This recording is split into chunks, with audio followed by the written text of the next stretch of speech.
Absolutely amazing. Kadosh, Kadosh. Amazing song right there. Taking us to around 35 minutes past 7. And it is the perfect time for us to now look at the newspapers. This is Hope at Dawn, and my name is Beatrice Nudi. My name is George Gishuru. Welcome back and straight to the papers.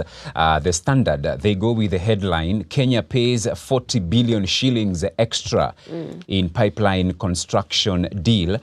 Kenya Pipeline was supposed to replace its old line to Mombasa and granted tender to a Lebanese company at a cost of 48 billion shillings. Now, the amount to be raised by 6 banks. However, documents indicate 2 other banks stand to gain more than 40 billion in an opaque process.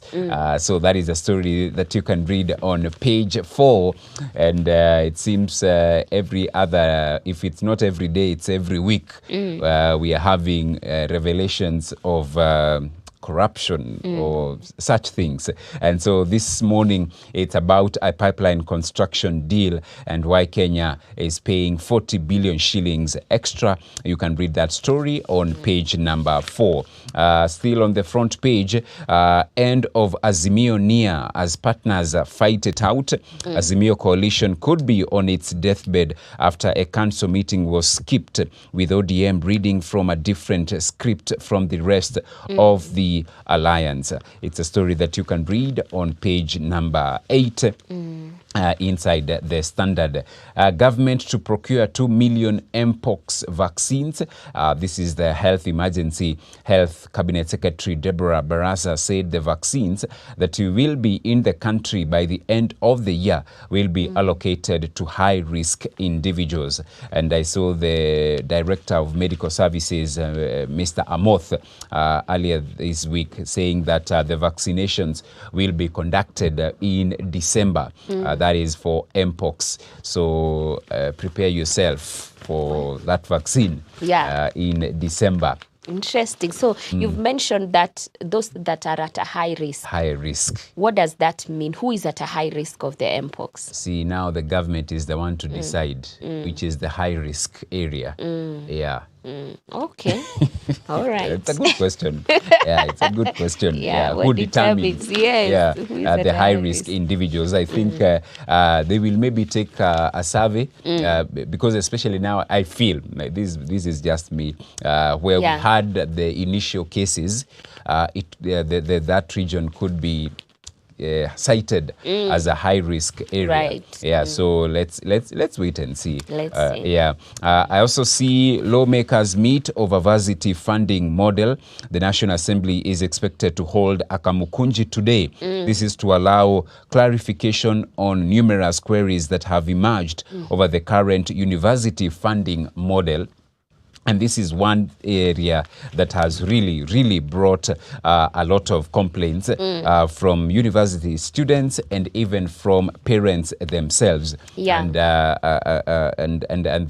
are those who are saying that the new model is locking out so many needy students who should be assisted. And they are saying that it's a model that is that will lead, should I say, the poor not to access university education. They are saying now that it will be now a reserve for the rich, for those who are not able to pay for their university. And so there have been calls, and I remember, was it in Kisii, that the president actually said the ministry should relook at the new model, the funding model. But up until now, we are yet to receive any substantial. And actually, the government, when I saw something from the PS, when she came out and was trying to explain everything, but still, you felt there was a mismatch somewhere. And so it's becoming,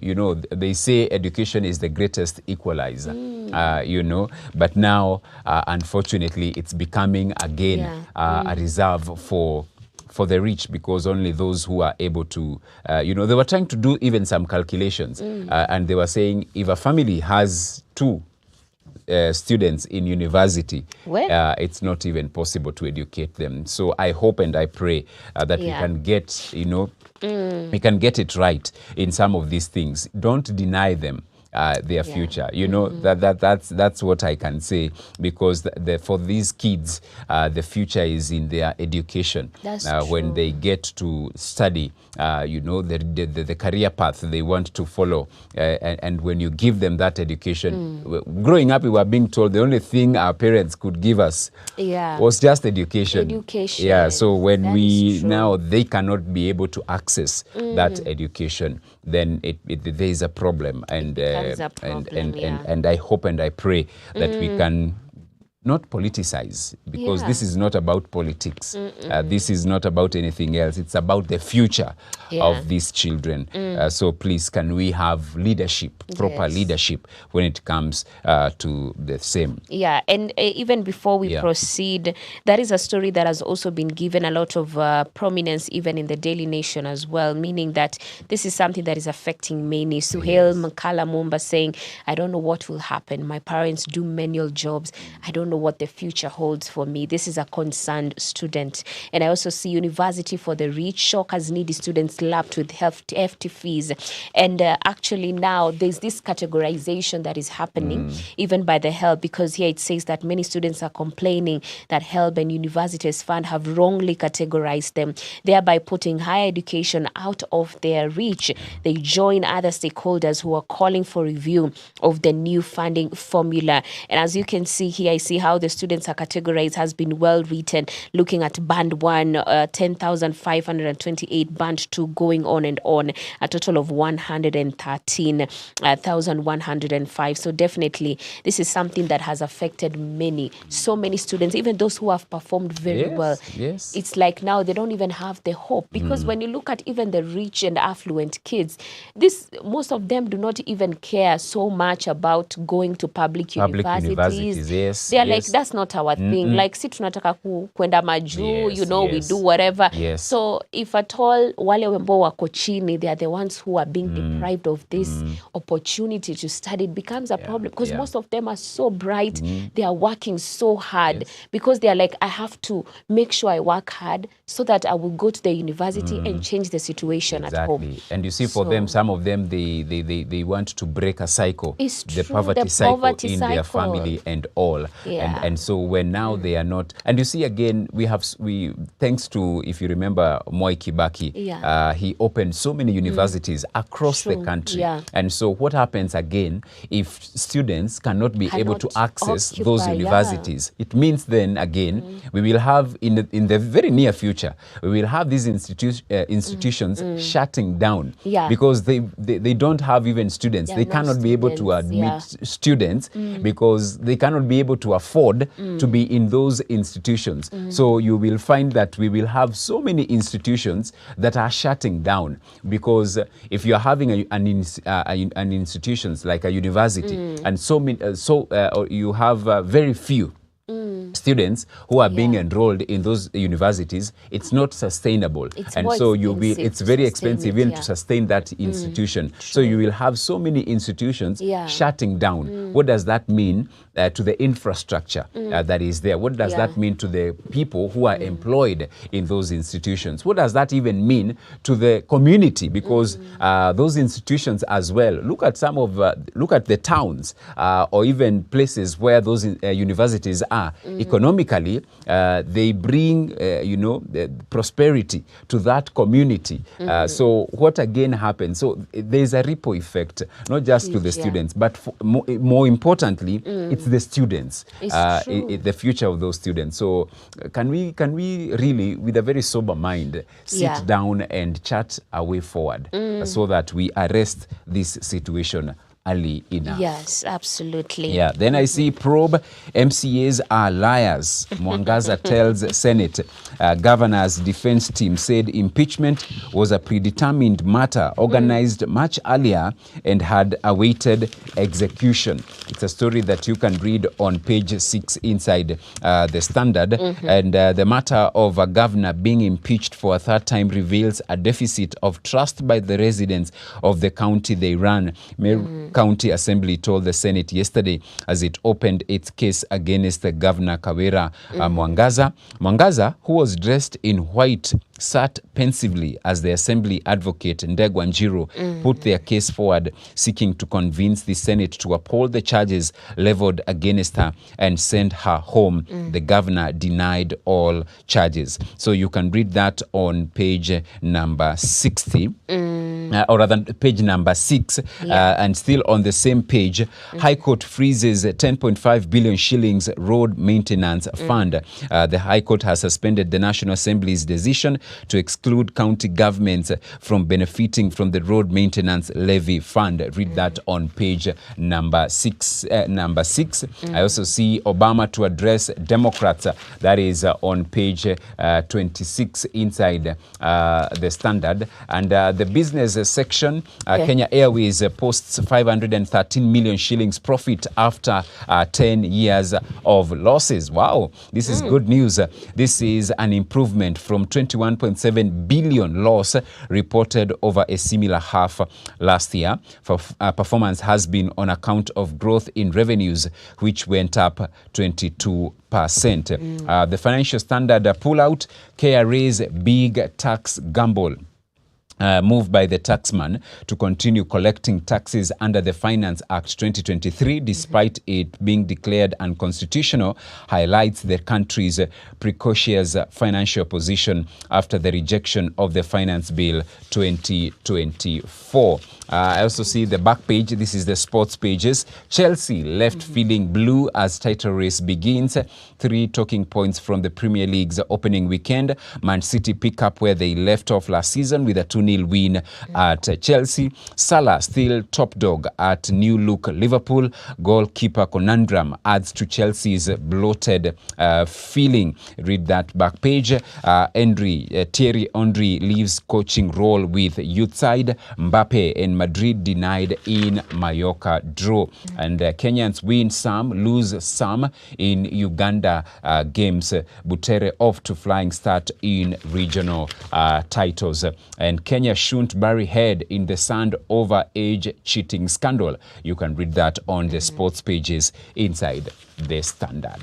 All right, and coming to the Daily Nation, a lot of back and forth and duplication of stories, definitely, even on the top page, because I see here the very top story here is Raila snabs Uhuru talks, an Azimio la Umoja One Kenya Coalition Party meeting that was to be chaired by former President Uhuru Kenyatta yesterday aborted after ODM, whose top officials have joined the reconstituted Ruto cabinet, boycotted it.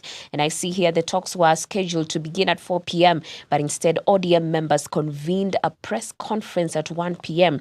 at which they strongly warned against any attempt to topple the Azimio leader. I see ODM cautions those plotting coup against Odinga to prepare for the consequences, and that's on the politics page 6. And of course, on the story about Kawira Mwangaza, maybe some asking themselves, okay, what are these charges that have been, purported against this wonderful lady? And unfortunately, she has denied. Fortunately or unfortunately, she has denied everything. No, but I see the charges brought against Mwangaza. At a glance, number 1, gross violation of the Constitution and other laws. Counts include illegally provoking appointment of County Public Service Board Secretary and failing to appoint chairperson of key county boards. Number 2, gross misconduct. And on that, falsely claiming that 86 million shillings was raised after the murder of Daniel Muthiani, alias Sniper. Well, the actual amount was 286.5 million. Where did the rest go? More on this. Yani 200 million ilitolewa kwa hiyo hesabu. The math is not mathing. I see abuse of office. The counts include authorizing irregular payment of allowances to 161 medics and employing at least 111 personal staff in her office. And if you're wondering how much allowance are we talking about, a total of 74.3 million shillings. So definitely that is what those are the charges against Kawera Mwangaza, and it is really, really unfortunate here. And you can look at that story on page 4 and 5. I mean, someone here is saying that it cannot be out of malice. This is the third time. We cannot say any malice, because I see charges that have been brought against Governor Kawera Mwangaza by the Meru County Assembly is actually 3. So definitely it's no longer a case of malice, but something that actually needs to really be investigated. But if you're wondering what's more to the story, page 4 and 5 will give you all the tea on that. And of course, still on the top page, a very interesting story here highlighted. I nearly gave up in life. Blind cyclist Ogada in pursuit of Paralympics glory. I see paracyclist Kennedy Ogada, former hawker who lost his eyesight and business after an illness in 2008, is determined to win 2 gold medals for Kenya in Paris Games. Very, very interesting. A story on page 30 for Ukisikia people without limits. Like, he may be blind, but this guy is still pushing. So what excuse, sometimes you ask yourself, what excuse do I have not to pursue what I know I can? People are literally going after the same, even with their situation. And also an interesting story on the healthy DN2 nation is GMO, the game changer. I see a very nice picture here. There's a mosquito that has been used to model what the healthy nation is about. But looking deep into the story, I see, is Kenya ready to turn to technology to finally defeat malaria? As the world marks World Mosquito Day today, explains that very huge picture of a mosquito. Some African countries have turned to GMO to prevent the spread of malaria. It's a question of how fast can we do it. We have to advance our methods for controlling the parasites. Look at that story on page 4 and 5, that is on the healthy nation. And those who have been affected by malaria can say for sure it is not a child's play. Let us go quickly to the sports page here. And aside from page 34, where actually here the story says, I nearly gave up in life. Blind cyclist Ogada on living with disability and pursuit of glory. Very good story. I see AP anasema kwamba it hit me so hard and I almost gave up in life. I started depending on people to do basic things, and at times I thought I was bothering them.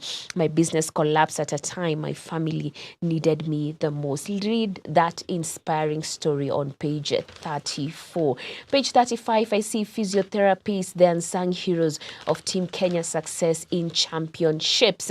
When I was reading the story of Eliud Kipchoge and what he does to keep in shape and to make sure that he's always at the top of his game, is that he has to work and walk with a physiotherapist all the time. He has to listen to his body and make sure that his body is serving him the way it should. So definitely there are those people who are behind this amazing champions who are always doing the very best when they get to the field. They are physiotherapists. Behind every successful athlete, you must be sure that there will be a physiotherapist who is doing a very good job. So you can look at that story. And I see top physio Shiraku makes the case for proper medical intervention for every injured athlete, because some of them do incur injuries when they are in the field. And lastly, Kenyan teams register mixed results in Uganda. Butere girls win, but Highway lose to home team St. Mary's Kitende in football. And that's it for the Daily Nation. All right, quickly, Business Daily. Tax chaos as bank fees rise. State defies fuel price cut.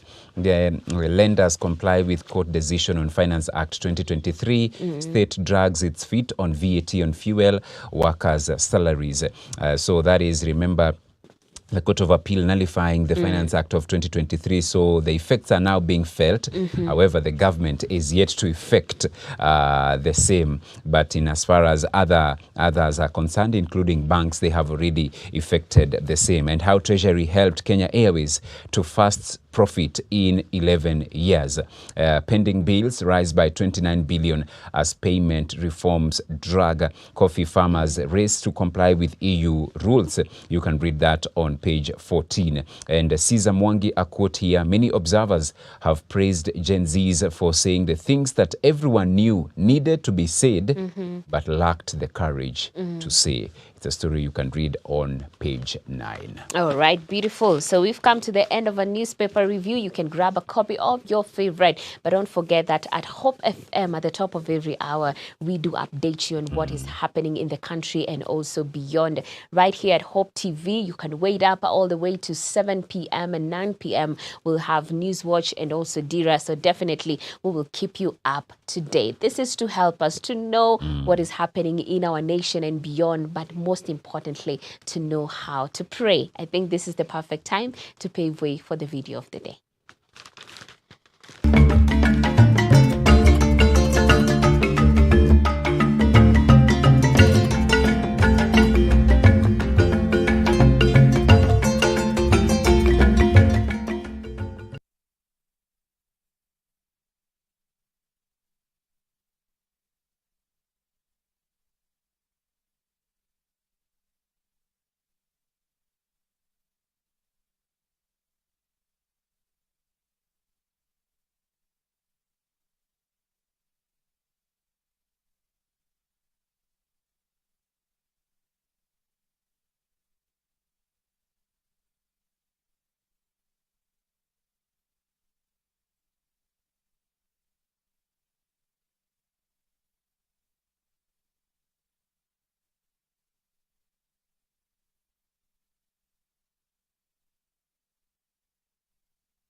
Wow.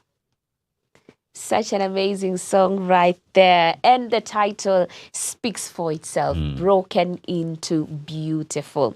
He's the God who can turn ashes to beauty. But then where it begins is us giving him our ashes. Those things that we feel are too broken to be fixed. The moment we leave them, we surrender all, God is able to turn those ashes, those things that people look at and ignore, those people look at and they're like, no, this is over, this cannot be restored. He's the God who is able to turn those ashes into beauty. He's able to bring the treasures out of the dark places that we have experienced in our lives. He's able to turn broken into beautiful.